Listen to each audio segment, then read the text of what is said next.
I think that why people should be going on short-term missions, but almost never are, is to really change themselves.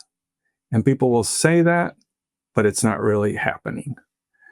So I would measure the success of short-term missions based on what happens when people come back. So they go to Honduras, but then those kids go to a school that's half Latino, but they don't have a single Latino friend. Or their church is all white and a Latino comes in and they don't feel welcome, but they loved spending time with those Hondurans when they were in Honduras. Or they gave 2% of their income to missions before, and when they come back a year later, they're still giving 2%. Or they volunteered in Africa at an AIDS orphanage, but there's AIDS patients in Chicago and they're not volunteering there, right?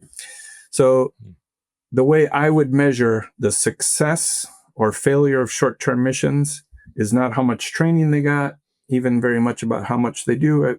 All of this is caveated, right? I'm simplifying. I think they need a little training. I think it's a little important what they do. You could do terrible things.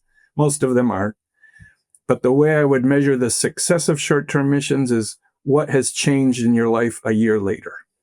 And I think that's not impossible, but it's a little bit harder.